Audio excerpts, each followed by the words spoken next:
দিকে দেখবেন। এবার একটু আগে বাড়ুন, এরা এবার গেল কার কাছে? আলীর কাছে। নবী কি বলছেন? ওয়াজআলনা মিন বাইনি আইদিহিম শাদ্দান ওয়া মিন খালফিহিম শাদ্দান ফাআগশায়নাহুম ফাহুম লা ইউবশিরুন। এই আয়াতটা পরে এক মনে বালু নিয়ে ছিটিয়ে দিলেন।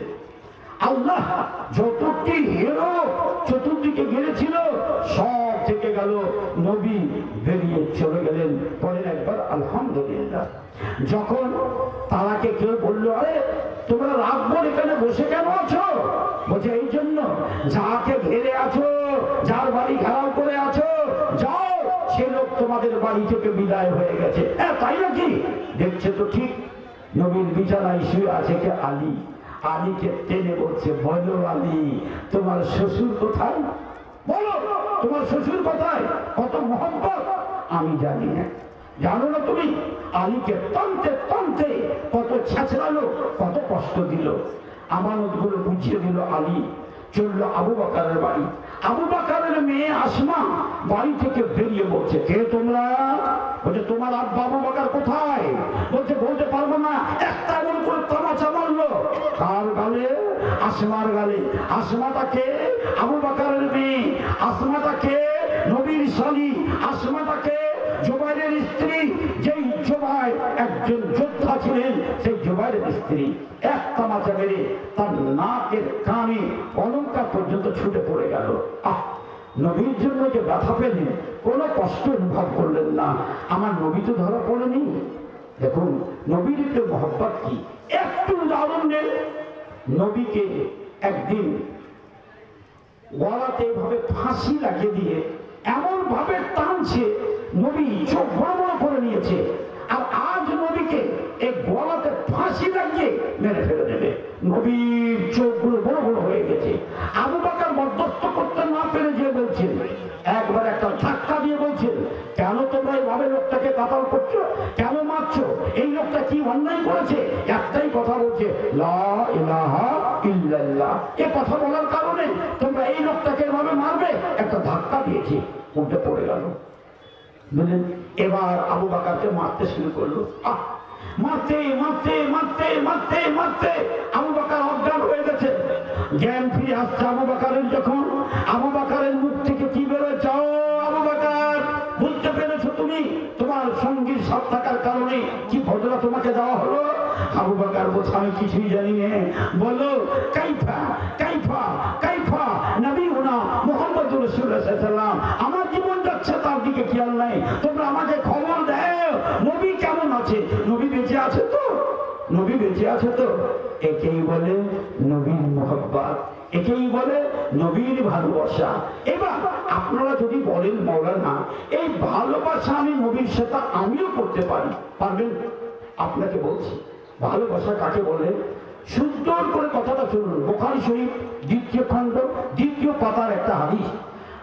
মুফাসসিরিন কোরআন যতগুলো সাহাবী আছেন, নাম্বার 1 আব্দুল্লাহ বিন মাসউদ রাদিয়াল্লাহু তাআলা, তিনি হলেন হাদিসের রাবী, বর্ণনাকারী।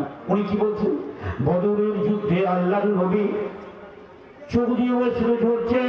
আল্লাহর নবী আল্লাহর দরবারে কাঁদছে আর বলছে, আল্লাহ মাত্র 313টা মুসলমানকে নিয়ে আমি এখানে এসেছি, হাজারো হাজারো কাফের চতুর্দিকে ঘেরাও করে যাচ্ছে। আর যদি আল্লাহ এই 313টা মুসলমানকে তুমি না বাঁচাও, এই 313টা মুসলমান যদি না বাঁচে, দুনিয়াতে কোনো মসজিদ তৈরি হবে না, কোরআন তেলাওয়াতের কেউ হবে না, কোনো মসজিদে আযান হবে না, তোমার ইবাদত তোমার পূজা হবে না। আল্লাহ যদি তোমার পূজা তুমি পেতে চাও, মসজিদে মসজিদে যদি তোমার আযান হাঁকতে চাও, আল্লাহ আল্লাহ নবী আল্লাহ যদি তুমি এই দুনিয়াতে তোমার বান্দারাকে বাঁচিয়ে রাখতে চাও, 313টা মুসলমানকে যদি শেষ করে দেয়, 313টা মুসলমানের স্ত্রী বিধবা হয়ে যাবে, এদের নারী নির্যাতনের ধর্ষণের হক থাকবে না, এদের চোখের পানি মুছাবার কেউ থাকবে না, এদের জন্য আহা বলার কেউ থাকবে না। এভাবে নবী আমার কাছে।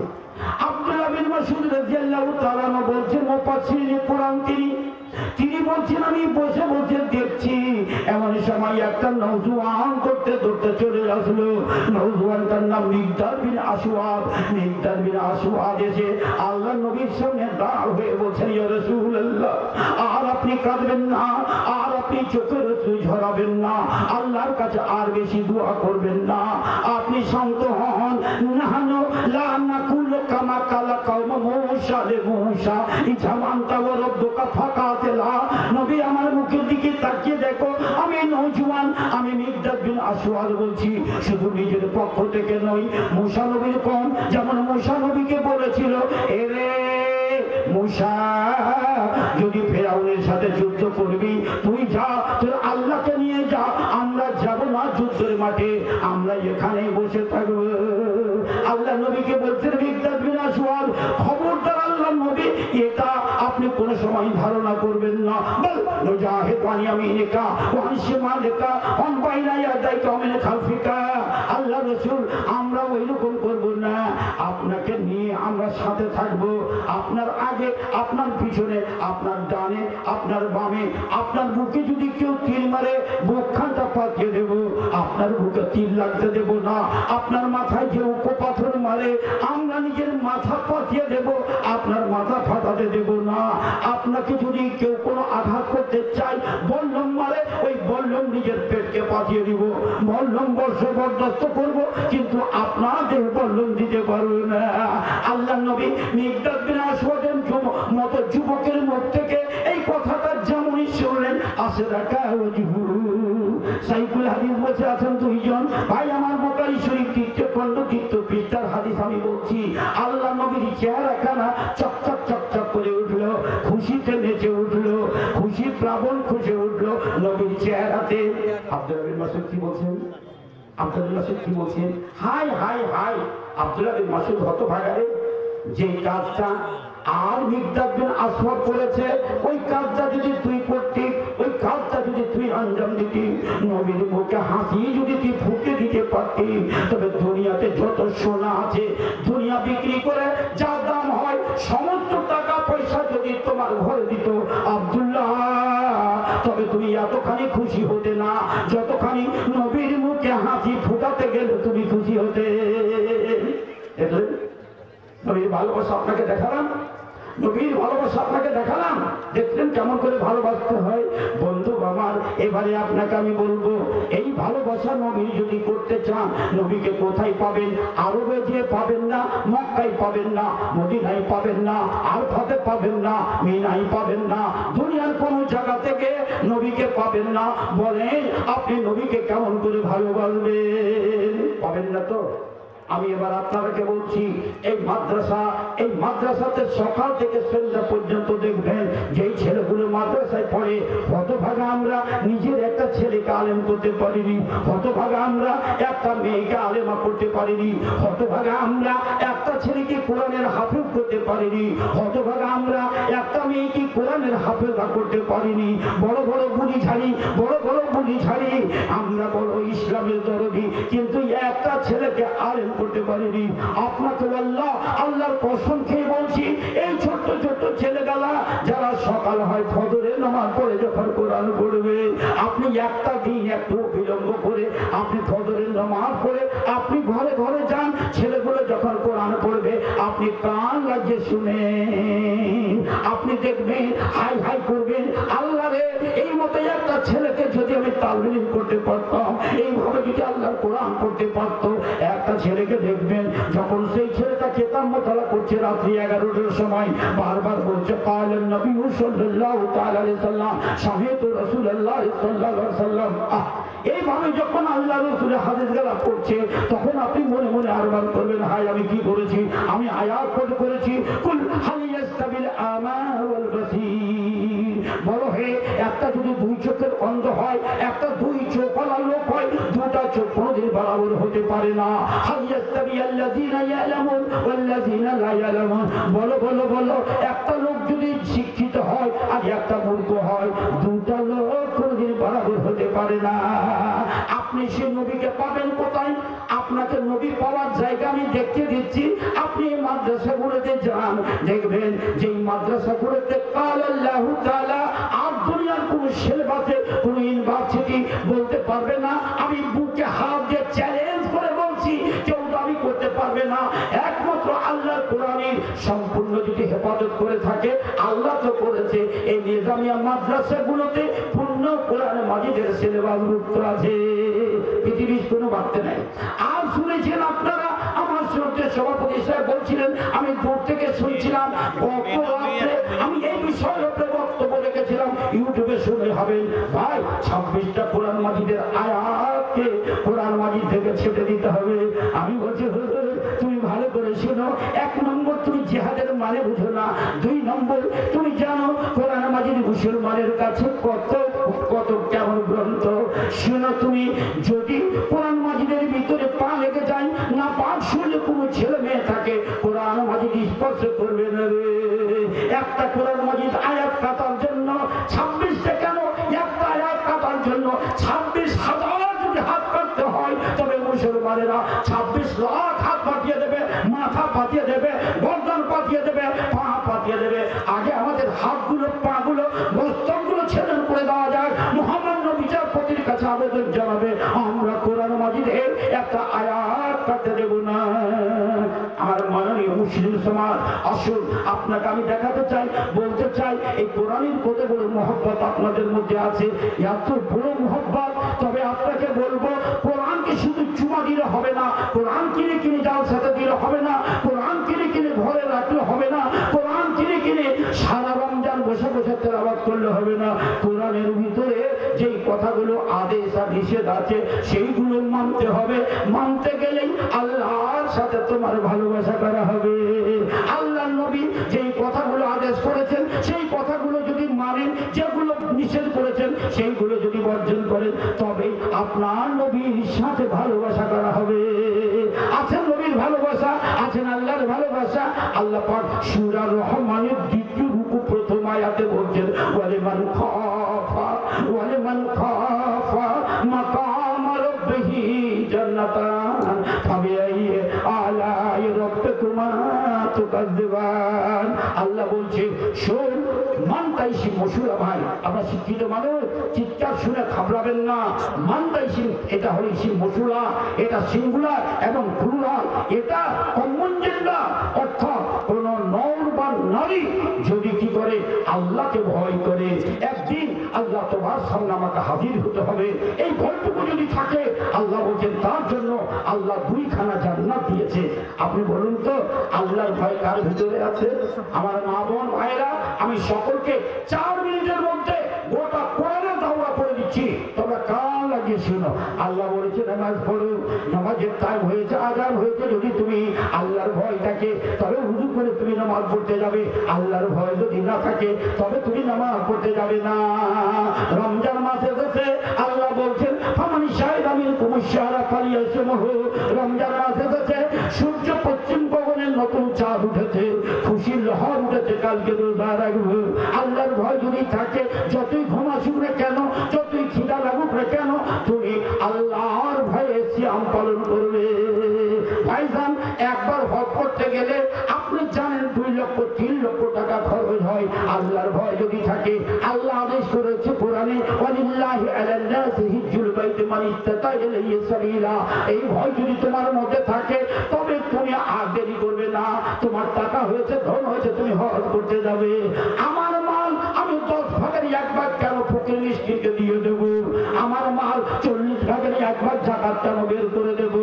আপনার যদি আল্লাহকে ভয় থাকে, আল্লাহ কোরআনে যেখানে বলছে আকিমুস সালাত, আকিমুস সালাত, আকিমুস সালাত, সাথে সাথে আল্লাহ তার সাথে যোগ করে বলছেন ওয়া আতুজ যাকাত। বুঝলেন? আল্লাহর ভয় যদি থাকে, তবে আপনি যাকাত দিতে পিছপা হবেন না। আর আল্লাহর ভয় যদি না থাকে, বাস আল্লাহ মালগুলোকে সাফ করবে। কি করবে? সাপ, আলতা সাপ আপনার গলায় পরিয়ে দেবে। মামার তুমি সোনার গলা গলায় পরো বটে, দেখতে খুব ভালো লাগে তোমাকে, কিন্তু এই মালা যদি তুমি যাকাত না দাও, সোনা কিনে রেখেছো 10 ভরি, 20 ভরি, 15 ভরি ভরি সোনা কিনে রেখেছো, 40 ভরি চাঁদি কিনে রেখেছো, সোনা 14 ভরি, 40 ভরি সোনার সামান তোমার টাকা পয়সা আছে, তুমি বলছো আমি যাকাত মানি না, আমি যাকাত দেব না। দুটা কথা বলছি। একটা অন্ধ এসে বলছে, দেখেন আপনাকে, একটা 2 চোখের অন্ধ এসে বলছে, বাবা রে আমি 2 চোখের অন্ধ রে বাবা, তুই আমাকে 2টা টাকা দে রে বাবা, আমি 2 চোখে দেখতে পাই। আল্লাহ বলছেন কোন ভিক্ষুক যদি তোমার কাছে আসে তুমি তাকে ঝুঁকি মেরে হটিয়ে দিও না। আর তোমার কাছে 2 চোখের অন্ধ 2টা টাকা চাচ্ছে, তুমি ওকে ঝুঁকি মেরে হটিয়ে দিলে। আল্লাহ পাক রব্বুল আলামিনের হুকুম দেখেন। একটা লোক পুণ্যের ভিতরে বিহারে আমি যার সাথে গেছি, বলছে মৌলানা দয়া করে আমার বাড়িতে চলুন। আমি বলছি কেন ভাই? বলছে আপনাকে বাড়িতে 2টা খেতে দেবো। আমি বাড়িতে গেলাম, দেখছি একটা মেয়ে, ওই মেয়েটা 2 চোখের অন্ধ, ওই মেয়েটা 20 থেকে 22 বছর বয়স হয়ে গেছে। ওই মেয়েটা মাটিতে লুটফুট করছে। বলছে মৌলানা এই মেয়েটা নিয়ে আমার কোনো চিন্তা নেই। আমি বলছি মৌলানা এত সত্য করে বলবেন, জীবনে কি কোনো ভুল করেছেন? নিজের ভুল নিজে খুঁজে অপরকে খুঁজতে দিও না। চালাক মানুষ নিজের ভুল বুঝতে পারে। বলছে মৌলানা আমি নিজের ভুল বুঝতে পেরেছি। একটা 2 চোখের অন্ধ আমার কাছে ভিক্ষা চাইতে এসেছিল, আমি গ্রাহ্য করিনি। সেই দিন আমার পকেটে টাকা ছিল, অথচ বলেছিলাম যাও আমি টাকা দিতে পারবো না, তুই এসে। আমার মনে হয় আল্লাহ নারাজ হয়েছে। তারপর থেকে আমার যখন মেয়েটা হয়েছে, মেয়েটা 2 চোখের অন্ধ। আপনাকে আল্লাহ 2টা চোখ দিয়েছে, আপনি উপার্জন করেন, চাকরি করেন, আপনার পকেটে টাকা আছে, আপনার ধনমাল আছে। একটা ভিখারিনী যদি আপনার কাছে চাইতে আছে গরিব, আপনি যদি হট করে ওকে হটিয়ে দেন, আল্লাহ নারাজ হবে কিনা? আল্লাহ অনেক সময় আপনাকে পরীক্ষা করে দেখিয়ে দেবে। এই আল্লাহ আপনাকে দেখিয়ে দিলে যে দেখো একটা ভিখারিনীকে হট করলে কতখানি ব্যথা পায়, এবার তোমার মেয়েকে যদি কেউ হট করে তুমি কতখানি দুঃখ পাবে। আশা করে বলতে পেরেছে আমার সোনামণি মায়েরা। এবার একটা করে কথা বলি। মদের বাজার গরম হয়ে গেল। মদ যে হারাম সবাই জানি, বাজার গরম কেন জানি? এবার বলেন তো জুয়ার খেলা, জুয়ার টিকিট কাটে মুসলমানের ছেলেরা, কেন কাটবে? মুসলমানেরা জুয়া কেন খেলবে? যে জুয়া হারাম, সুদ আল্লাহ হারাম করেছে, কেন মুসলমানের ছেলেরা সুদের ব্যবসা করবে? ঘুষ হারাম, ঘুষ কেন মুসলমানের ছেলেরা ঘুষ নেবে? মুসলমানের ছেলেরা চাকরি করে, বড় বড় মাইনা পায়, অথচ ঘুষ না নিলে 10 কাঠা জমি রেকর্ড হবে না, ঘুষ না নিলে কারো অফিসের কোনো কাজ হবে না। ভাইজান জেনেছেন আপনি, ঘুষ না নিলে কোনো প্রার্থীর চাকরি হবে না। 80% ভালো করে মনে রাখুন, একটা ছেলে 85% পেয়েছে আর একটা 58% পেয়েছে। চাকরি কার? 20 লাখ টাকা, 20 লাখ টাকা যার। 58% ছেলেটাকে আমি চাকরি দিলাম, আমি একজন ক্যাডার, আমি একজন নেতা, আমি একজন পার্টির কর্মী। এই পার্টির কর্মী হিসাবে আমার ক্ষমতা আছে, আমি যাকে দেব। এবার 20 লাখ টাকা 58% ছেলেটা দিল, আমি তাকে চাকরি দিয়ে দিলাম। 85% ছেলেটা কাঁদতে কাঁদতে বাড়ি ফিরে গেল। এর চোখের পানি তোমাকে জবাব দিতে হবে। ও বড় বড় পার্টির নেতারা, আমি বলছি তুমি ভালো করে মনে রাখো, এই লোকটাকে যে তুমি অন্যায় করলে, ঘুষ নিয়ে, রিশওয়াত নিয়ে তুমি যে ব্যবসা করলে, এই বাড়ি তোমার হারাম। এই লোক দিয়ে ইলিশ মাছ খাবে, তুমি কাতলার মাছ খাবে, তুমি খাসির মাংস খাবে, তোমার হারাম হারাম হারাম।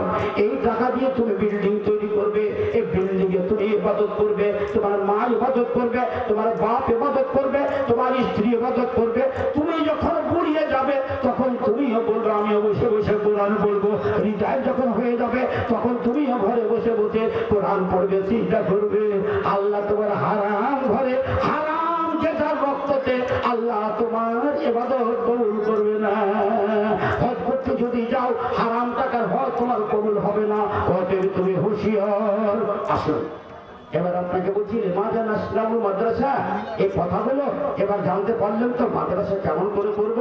এই যদি মাদ্রাসা না থাকে, এগুলো কোনো আলোচনা হবে না, এগুলো কোনো আলোচনা হবে না, কোনো আলোচনা হবে না। গরু বকরি ছাগলের মতো আমরা হয়ে যাব। ভাইজান আলোগুলো দেখতে পাচ্ছেন? বলছে হ্যাঁ। আলোবেলা যদি জ্বলে আপনি আমাকে চিনতে পারবেন, আপনাকে আমি চিনতে পারবো। এখানে যদি মেয়ে ছেলে 10টা থাকে আমি চিনতে পারবো এটা আমার মা, এটা আমার খালা, এটা আমার বেটি, এটা আমার ফুফু, এটা আমার মাসি, এটা আমার পিসি, এটা আমার মেয়ে, এটা আমার স্ত্রী, প্রত্যেকটাকে চিনতে পারবো। কিন্তু যদি বাতিটা নিয়ে যায়, এই আলেমগুলো যেদিন কবরে চলে যাবে, আমার মাওলানা আল্লাহ জান্নাতবাসী করেন আব্দুল সালাম সালাফি সাহেব, আইরে আমার সোনার মাওলানা চলে গেছেন। এই সমস্ত সন্তানেরা কে গুনাহগার, আমরাকে রেখে গেছেন। এই লোকগুলো যখন কবরে চলে যাবে আর বলেন একটা শুদ্ধ সহি ফায়সালা, শরীয়তের ফায়সালা কে দিতে পারবে? বিয়ে করবে কাকে? মাকে বিয়ে করা হারাম, বাবার স্ত্রী বৈমাত্রী মাকে বিয়ে করা হারাম, বেটিকে বিয়ে করা হারাম, ভাতিজিকে বিয়ে করা হারাম, ভাগ্নিকে বিয়ে করা হারাম, দুধ মাকে বিয়ে করা হারাম। আপনাকে একটা একটা কথা বলছি, দুধ বোনকে বিয়ে করা হারাম, বেটার স্ত্রী বৌমাকে বিয়ে করা হারাম, পোতার স্ত্রী পোতা বহুকে বিয়ে করা হারাম, নাতির স্ত্রী নাতি বহুকে বিয়ে করা হারাম। আপনাকে আমি বলছি, বলেন দেখি, যে মেয়েটার বিয়ে হয়েছে ওই মেয়েটাকে বিয়ে করা হারাম জানা সত্ত্বে আমার মাননীয় কাজী সাহেব যারা আছেন, একটা ছেলে একটা বিবাহিতা মেয়েকে নিয়ে পালিয়ে গেল, আর পালিয়ে গিয়ে 5,000 টাকা কাজী সাহেবকে দিল। কাজী সাহেব সাথে সাথে ওই মেয়েটার বিয়ে ওই ছেলেটার সাথে দিয়ে দিল। বিয়ে না যায় যত সন্তান হবে, যারও সন্তান, ওই ছেলেটা যতদিন ওই স্ত্রীর সাথে মেলামেশা করবে তত ব্যভিচার হবে। মাদ্রাসা থেকে কি জানলেন? একটা ছোট্ট করে আপনাকে একটা ফতোয়া জিজ্ঞেস করবো, বলবেন তো? আপনাকে জ্ঞানের কথা বলছি, একটা আপনাদের বিবেকে আমি প্রশ্ন করছি। ভাইজান, জেনা যদি করে, জেনা হারাম, জেনা হারাম কেন আসবে? জেনা হারাম কেন? আল্লাহ নবী বলছেন এমন যুগ আসবে হারাম জেনা প্রকাশ্যে জানা হবে। কি বলবে? একটা ছেলে যদি পিপাসিত হয়, একটা মেয়েকে যদি বলে 1 গ্লাস শরবত দাও, পাপ হবে? একটা মেয়ে যদি বলে পিপাসিতা হয়, একটা ছেলেকে যদি বলে 1 গ্লাস শরবত দাও, পাপ হবে? একটা ছেলে মেয়ের জন্য ওকে ঘুম আসে না, একটা মেয়ে একটা ছেলের জন্য ঘুম আসে না, মেলামেশা করলো, কি হলো? কথাগুলো ভালো করে বুঝে যান। আপনাকে যে প্রশ্নটা করবো আপনি ভালো করে বুঝুন। একটা মেয়ে বিরাট এক জালসাত আমাকে একটা কাগজ দিয়েছে, বুঝলেন? দুঃখের কথা শুনবেন, কাগজটাতে কি লিখেছে? বলছে মাওলানা, মেয়েটা কি প্রশ্ন করছে জানেন? আরে অদ্ভুত প্রশ্ন শুনুন।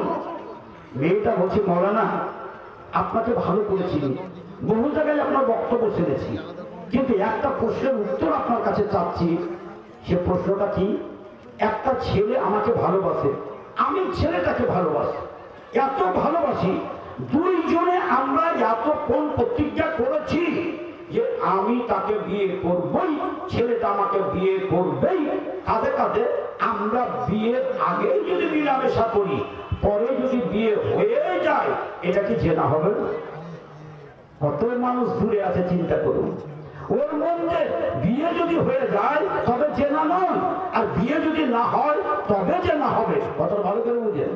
আমি বলছি, শুনো মা, তোমাকে আমি উত্তর দিচ্ছি, তুমি ভালো করে শুনো। একটা মেয়ে একটা ছেলেকে ভালোবাসে, একটা ছেলে একটা মেয়েকে ভালোবাসে, দুইজনের মধ্যে কথাবার্তা হয়ে গেল, আমি তোমাকে তুমি আমাকে, আমরা দুইজন বিয়ে করবই করব। বিয়ের আগে তাদের মেলামেশা হয়ে গেল, মেয়েটার পেটে বাচ্চা হয়ে গেল। এইবার মেয়েটা বলছে আমি তোমাকে বিয়ে করব, ছেলেটা বলছে আমি তোমাকে বিয়ে করব। ছেলের বাবা রাজি নয়, ছেলের মা রাজি নয়, মেয়ের বাপ বলছে আমিও রাজি নই, মেয়ের মা বলছে আমি রাজি নই, বিয়ে হলো না। কি করবে তুমি? তোমাকে দুটা পথ বেছে নিতে হবে। কি ভাবে বেছে নিতে হবে? শোনো, কান করে শোনো, তোমাকে দুটা পথ বেছে নিতে হবে। কি? হয় তোমাকে গলায় ফাঁসি লাগিয়ে মরতে হবে, না হয় বিষ পান করে মরতে হবে, না হয় তোমার বাপের মায়ের মুখে চুনকালি লাগানো হবে। অতএব এই 3টা কাজ যদি করতে না পারো, তোমাকে একটা কাজ করতে হবে। হসপিটাল গিয়ে ডাক্তারের কাছে যে বলতো আমাকে ওয়াশ করে দাও, 4 মাসের 5 মাসের পেটে যে বাচ্চাটা আছে, এই বাচ্চাটাকে তুমি পেট থেকে বের করে দাও। তুমি জানো মান কাতালা মুমিনাল মুতাআম্মিদান ফাজাজাহু জাহান্নাম, জানো নিষ্পাপ ছেলে মাসুম ছেলে যে তোমার মায়ের পেটে জন্ম নিয়েছিল, 40 দিন রক্ত সাদা ছিল, 40 দিন পর লাল হলো, 40 দিন পর একটা গোস্তের টুকরা হলো, 340 120 ছোট্ট একটা ব্যাঙাচির মতো ওই মেয়েটার পেটে একটা সুন্দর ছেলে, একটা সুন্দরী মেয়ে দিল। এত সুন্দর নয়, এত সুন্দর চোখ আর এত সুন্দর দাঁত, এত সুন্দর হাত, এত সুন্দর পা করে দিল। এইবারে করলো কি, ওই 6 মাসের বাচ্চাটাকে ওই শোকে নষ্ট করে দিলেন। কত বড় পাপ হলেন! 5টা পাপের মধ্যে একটা পাপ হাতে করলেন। অতএব আমি কি বলবো, বিয়ে যদি তোমাদের হয়েও যায়, তবুও যদি জেনা করে থাকো, তোমরা নাপাক, তোমরা অপবিত্র, তোমাদের জেনা। এবার একটা প্রশ্ন করছি আপনাদেরকে, উত্তরটা অবশ্যই দেবেন। একটা বিবাহিত ছেলে আর বিবাহিতা মেয়ে যদি জেনা করে, যেমন একটা অবিবাহিত ছেলে আর অবিবাহিতা মেয়ে তারা যদি জেনা করে একই রকম। আবার বলছি, একটা বিবাহিত ছেলে অবিবাহিতা মেয়ে যদি জেনা করে একই রকম। আবার বলছি, একটা অবিবাহিত ছেলে আর বিবাহিতা মেয়ে এরা যদি জেনা করে একই জেনা। শাস্তি কয় রকম হবে? 4 রকম। ভালো করে শুনুন, শাস্তি কয় রকম হবে? 4 রকম। শুনুন 4টা। অবিবাহিত ছেলে অবিবাহিত মেয়ে যদি জেনা করে বলছে 100 কোড়া করে মারতে হবে।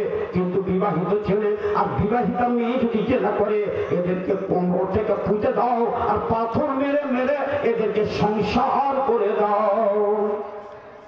এখন আমাদের বাজারে কি উঠেছে জানেন? বিবাহিত অবিবাহিত দেখার নয়, বলছে রাখো 100 কোড়া করে মেরে দাও। আমি মোজাম্মেল বলছি, আমার বাবার হিম্মত নাই। আমি 37 বছর থেকে বোখারির কাজ দিই, একটা হাসিয়া তো পাইনি যে বিবাহিত ছেলে আর বিবাহিতা মেয়েকে 100 কোড়া মারতে হবে, ওকে সংসার করে দেওয়ার আদেশ আছে। কেন করছি? আমরা কোথায় বাস করছি পারি না। আরে আমরা না পারি, কিন্তু তুমি যারা এই কেসের আসামি, তুমি কি মনে করছো আমি পাক হয়ে গেছি? তুমি ভাবো। এবার আপনাদের কাছে আমার প্রশ্নটা কি, ভালো করে শুনুন। প্রশ্নটা কি, অবিবাহিত ছেলে অবিবাহিতা মেয়ে যদি জেনা করে 100 কোড়া মারতে গেলে পাপ হয়ে যাবে। আর বিবাহিত ছেলে আর বিবাহিতা মেয়ে যদি জেনা করে তো ওকে একবারে সংসার করে দিতে হবে। মজা তো একই, টেস্ট তো একই, গুনাহ তো একই, কাম তো একই, তবে 2 রকম শাস্তি কেন হলো? ভেবেছেন? মাথায় আবার মুকুট দিয়েছে, মাথায় আপনার জেগেছে। ও আমার মায়েরা যারা অবিবাহিত আছে তাদেরকে বলছি না, বিবাহিত মা বোনেরাকে বলছি, তোমরা শোনো, তোমাদের খাতিরে এত কেন বড় শাস্তি আসলো? অবিবাহিত ছেলে যারা তাদেরকে বলছি, তোমরা নিজের স্ত্রী বাদে যাদের কাছে যাও, তোমাদের এত বড় শাস্তি কেন? চিন্তা করেছো? আমি মূর্খ, আমি অল্প বিদ্যার মানুষ, আপনাদের ছোট্ট একটা কথা বলছি, কথাটা ভালো করে শুনবেন। অবিবাহিতা ছেলে অবিবাহিতা মেয়ে যদি জেনা করে, মেয়েটার পেটে যদি বাচ্চা হয়, আমরা সবাই বলবো বাচ্চাটা জারুজ বাচ্চা। কোনো অসুবিধা হবে কি? শরীয়ত কি বলছে? ওই বাচ্চাটাকে কাতার করে ফেলে দিও না, ওই বাচ্চাটাকে পুঁতে দিও না। ওই বাচ্চাটা তার মা সম্পত্তি পাবে, আর ওর মা যদি বাচ্চাটা আগে মরে যায় তবে তার মা সম্পত্তি পাবে, মার সাথে লিঙ্ক থাকবে, কিন্তু বাবার সাথে কোনো লিঙ্ক থাকবে না। বুঝলেন কথাটা? কিন্তু একটা কথা, অবিবাহিত ছেলে আর বিবাহিতা মেয়ে এরা যদি জেনা করে, এবার ওই মেয়েটার পেটে বাচ্চা হলো, বন্ধু আপনাকে জিজ্ঞেস করবো, বলো এই বাচ্চাটা কার নুৎফতে হলো? ওর স্বামীর নুৎফতে না ওই জানিকারের নুৎফতে? কেউ বলতে পারবে না। 1 মিনিটের মতো মেনে নেন, ওই মায়ের পেটে বাচ্চাটা যেটা হলো ওর উপস্বামীর বীর্য থেকে তার পেটে বাচ্চা হয়ে গেল। আহা, এবার বাচ্চাটা হলো পুত্র সন্তান, আর ওই ভদ্রলোক তার স্ত্রীর সাথে মিলন করেছে, আর তার স্ত্রীর পেট থেকে হলো কন্যা সন্তান। বুঝাচ্ছেন তো? এইবার আপনাকে বলছি, ছেলে এবং মেয়ে দুটাই একই বীর্যের, একটা ভাই একটা বোন, তারা কিন্তু জানে না এক অপরকে ভালোবেসেছে, 2 জনে বিয়ে হয়েছে, ভাই বোনে বিয়ে করা হারাম। এই নাফরমানকে দুনিয়াতে রাখতে হবে না, এই জন্য শরীয়তে দিয়েছে এদেরকে ধ্বংস করে দাও, এদেরকে নিপাত করে দাও, এদেরকে দুনিয়া থেকে মুছিয়ে দাও। 2টা বার নাই, তোমার ছেলে মিরাজ পাবে, হ্যাঁ, তোমার পেটে যে বাচ্চাটা হয়েছে তোমার স্বামীকে দেবে? হে স্বামী, তোমার ছেলেকে দেও, তোমার স্বামীর ছেলে নয়, তোমার স্বামীর জমি পাবেও। আর তোমার স্বামী কত বড় তুমি নাফরমানি করলে, একই বীর্যের ছেলে এবং মেয়ে কত বড় গুনাহ করলে। ভাইজান, এই মাদ্রাসাগুলো যদি না থাকে এই শরীয়তের কথাগুলো আসবে, এই জিনিসগুলোকে আসবে, এই কথাগুলোকে শুনতে পাবেন। তবে বুঝতে পারা গেল নবীকে ভালোবাসার মানে মাদ্রাসাকে ভালোবাসা, যেখানে নবীর কথা পড়ানো হয়, নবীর শরীয়তকে পড়ানো হয়, যেখানে নবীর হাদিসকে পড়ানো হয়, এটাই হলো নবীর ভালোবাসা। এই কিছু নেই। একটা আপনাদের বললাম, আমি আপনাদের বলেছি একটা কথা, হাল ইয়াস্তাবি আল্লাযীনা ইয়ালামুন ওয়াল্লাযীনা লা ইয়ালামুন। শুনুন, বেশি লম্বা করবো না, দু চারটা কথা ভালো করে শুনে যান, জীবনে কাজ লাগবে। মা বোন, তোমাদের উপযুক্ত আহার আমরা দিতে পারি না। আজকে তোমাদের বলছি দুটো আহার নিয়ে যাও, খুব কাজ লাগবে। ডেঙ্গু জ্বর শুনেছেন? বলছি আপনারা কেমন? ডেঙ্গু জ্বর কিসে দেখা হয়? জিজ্ঞেস করেছেন ডাক্তারকে? গেছেন ফিজিশিয়ানের কাছে? ডেঙ্গু জ্বর ভালো করে শুনুন, আল্লাহ নবী কত বড় বৈজ্ঞানিক ছিলেন। ছোট্ট করে একটা হাদিস শুনুন, মা বোন তোমরা বেশি করে শুনো।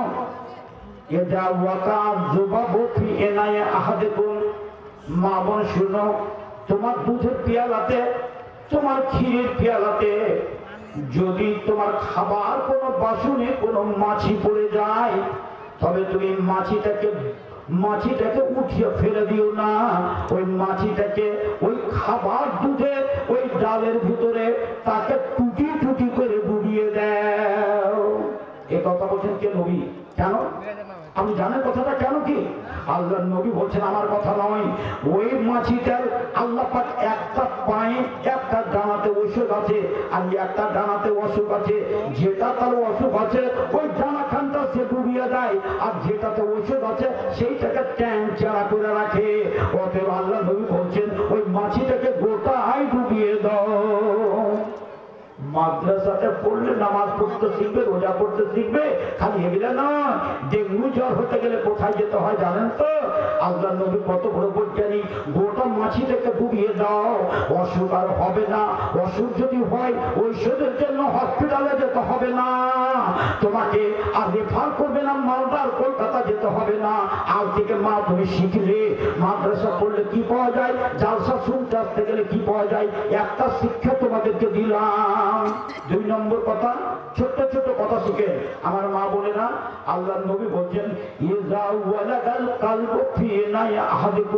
শোনো, যদি তোমার বাড়িতে কুকুর থাকে আর কুকুর যদি তোমার হাঁড়িতে মুখ দেয়, তোমার থালাতে মুখ দেয়, খবরদার খবরদার ওই থালাটাকে তুমি ব্যবহার করিও না।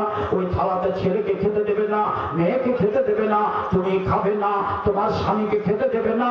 আর জালসা শুনতে এসে মাদ্রাসা করে কি লাভ আছে তোমাকে বলছি। ওই বাসনটাকে আল্লাহ নবী বলছেন 7 বার করে তুমি তাকে মাজো। প্রথমে বাসেতে একবার মাটি দিয়ে ওকে মেজে দাও। কি বলতে পারলেন? আর 1450 বছর পরে আমার নবী যে কথা বলে গেছেন, আর বলছে কুকুরের জুঠাতে ভাই জলাতঙ্ক আর জলযুক্ত আতঙ্ক। আমি একদিন রাস্তা দিয়ে চলে যাচ্ছি ভাই, সত্যি করে বলছি, জায়গাটা কোথায়? ভাটলে। আমি নাগর ব্রিজে নেমেছি, নাগর ব্রিজ থেকে নেমে চলে যাচ্ছি ভাটল জালসাতে। আল্লাহ বলছি ভাই, একজন হাদিসের মুখে দাঁড়িয়ে আছে, আর লোকটার ছেলে হাই স্কুল চাকরি করে কলকাতায়। লোকটা আমার বন্ধু। ওই লোকটাকে দেখছি তালের গাছের সাথে মাঠের ভিতরে বাঁধা আছে। মাস্টার মশাই কাঁদছেন, মৌলানা একটু দয়া করে নামেন, আমার আব্বাকে দূর থেকে একটু দেখেন। দেখছি তার আব্বাকে বাঁধা আছে। আমি ব্যাপারটা কি বলছি, আমার আব্বাকে কুকুরের বিষে লেগে গেছে। আর কুকুরের বিষে এমন হয়েছে যে পেটে কুকুরের ছানা হয়ে গেছে, আর কুকুরের ছানা গেল পেটের ভিতর থেকে হাউ মাউ হাউ মাউ করছে। আমার বাবার কাছে যখন যাচ্ছি কুকুরের মতো লাফিয়ে উঠছে। আমি বলছি একটু আগে বেড়ে দেখি, যেমনই গেছি ঝিঞ্জি দিয়ে বাঁধা আছে, অথচ কুকুরের মতো ঘ্যাও ঘ্যাও করতে লাফিয়ে আসছে। আমার মা বোন শুনো, আজ আমি তোমাদের সামনে জোর গলায় বলছি, আল্লাহ নবীর হাদিসকে ঠকরাইও না, আল্লাহ নবীর কোন বাণীকে তুচ্ছ মনে করিও না। আল্লাহ নবী বলেছে, কুকুর যদি তোমার বাসুরে মুখ দেয় তবে 7 বার করে ধাও, একবার মাটিতে প্রথমবার, না তো লাস্টের বার মাটিতে দাও। দেখলেন দুটা জিনিস। আর একটা ছোট্ট কথা বলে দি মা বোন ভাইরা আমার, ভালো করে কথাটা শুনো। এটা তুমি যখন বিছান থেকে যখন উঠবে, তোমার হাত দুইখানা, এক ডোল পানি আছে, ওই পানির ভিতরে তোমার হাত দুইখান ডুবিয়ে দিও না। কেন? না তাদরি আইনা বাতাতে হো, জানো না যে তোমার হাত দুইখানা রাত্রে কোথায় ছিল? পায়খানার রাস্তাতে ছিল, নাকের ভিতরে ছিল, কানের ভিতরে ছিল, পেশাবের রাস্তাতে গেছে, আবর্জনা যুক্ত হয়ে আছে। ওই আবর্জনা যুক্ত হাতখানা যদি তুমি এক ডোল পানিতে ডুবিয়ে দাও, ওই পানি যদি তোমার স্বামী পান করে, তোমার ছেলে মেয়ে পান করে, তুমি যদি পান করো, মারাত্মক ব্যাধিতে আক্রমণ হয়ে যাবে। অতএব মহাবৈজ্ঞানিক আমার নবী বলছেন, যার কথা আল্লাহ কোরআনে সূরা জুমার ভিতরে বলছে, হুয়াল্লাযী বা'আসা ফীকুম রাসূলান ইয়াতলু আলাইকুম আয়াতিহি ওয়া ইউযাক্কিহিম ওয়া ইউআল্লিমুহুমুল কিতাবা ওয়াল হিকমা ওয়া ইন কানু মিন ক্বাবলু লাফি জালালিম মুবিন। তোমার নবী তোমাকে যে বিজ্ঞানের কথাগুলো বলবে, এই কথাগুলো খবরদার খবরদার খবরদার ঠকরাবে না, মাথা নত করে মেনে নেবে। অতএব যখন তুমি সকালে জাগবে, হাত দুইখানা পানি ঢেলে ঢেলে আগে 3 বার করে ধুইবে, তারপর সেই বাসনে হাত দেবে। আর কি মৌলানা, আপনি তো দুটো হাদিস বলতে চাইলেন, আর একটা হাদিস আমার মায়েরা শুনো, 5 ওয়াক্ত উযু করবে, নাকে পানি ভালো করে দেবে, আর নাকটাতে যখন পানি দেবে, নাকটাকে খুব ভালো করে ছাড়বে, এমন করে ছাড়বে নাকটা যেন জ্বলে উঠে, নাকের ভিতরে যেন পানি যায়। আমরা যখন উযু করি, বাস এই দেখেন পানি কেমনি করে উযু হবে, মাথা করছে, বাস হবে। আপনাকে কেমন করে নাকে পানি দিতে হবে, এইভাবে পানিটা নিয়ে সুন্দর করে নাকে পানিকে টান দেন, আর নাকের ভিতরটা যখন জ্বলে উঠবে, এবার বাম হাত দিয়ে নাকটাকে এমন করে ঝাড়েন যে নাকের ভিতরে যা আবর্জনা আছে সব যেন বেরিয়ে যায়। কেন? নবী বলছেন, ফাইন্না শাইতানা ইয়াবিতু আলা খাইশুমিহি, এই জন্য নবী বলছেন নাকটাকে ঝাড়িও, যে নাকটা ঝাড়তে গেলে তোমাকে আর অলস অলস ভাব আসবে না, নামাজ পড়তে গেলে তোমাকে ঘুম আসবে না, সুবহানাল্লাহ আলহামদুলিল্লাহ পড়তে তোমাকে আর অমনোযোগ আসবে না, তোমার শরীরটা চাঙ্গা হয়ে যাবে। নাকটাকে ঝেড়ে নাও। কেন না? ফাইন্না শাইতানা ইয়াবিতু আলা খাইশুমিহি, শয়তান তোমার নাকের ভিতরে থাকে।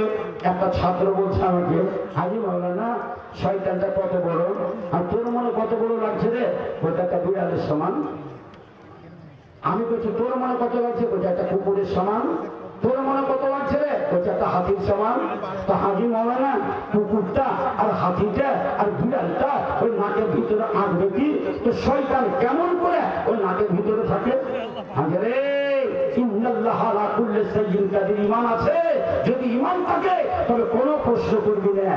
এই ব্যাপারে যদি আমি দলিল দিতে যাই 2 ঘন্টা কোরআন আর হাদিস থেকে আলো দেব ইনশাআল্লাহ। আল্লাহ কত বড় শক্তি রাখে, আপনি আশ্চর্য হয়ে যাবেন আল্লাহর শক্তির কাছে। আল্লাহ যদি আমার হায়াত দেয় তবে আপনাদেরকে দেখাবো।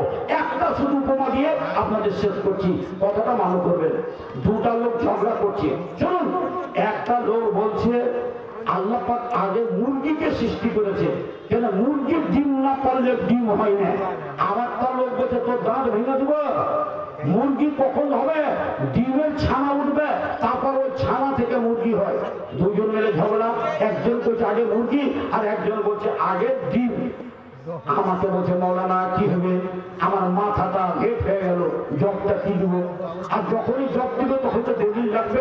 শুনুন, আল্লাহ বলছেন কি, وَقَضَى أَمْرًا إِذَا قَضَى أَمْرًا إِنَّمَا يَقُولُ لَهُ كُن فَيَكُونُ। আল্লাহ যখন কোন জিনিসের ইচ্ছা করে, আল্লাহকে কোনো কিছু লাগবে না। মুরগি, আল্লাহ বলছে তুই একটা মুরগি হয়ে যা, মুরগার দরকার নাই। মুরগিটা যখন হয়ে গেল, আল্লাহ বলবে তুই কক কক করে একটা ডিম পেড়ে দে। ডিম পেড়ে দিল, ওই ডিম থেকে তখন ছানা হয়ে মুরগির ছানা হয়ে গেল। একটা কাঁঠালের গাছ যদি হয়, বিনা বীজতে হয় না, আল্লাহ বলবে এমনি বিনা বিচ্ছিত একটা কাঁঠালের গাছ হয়ে যা।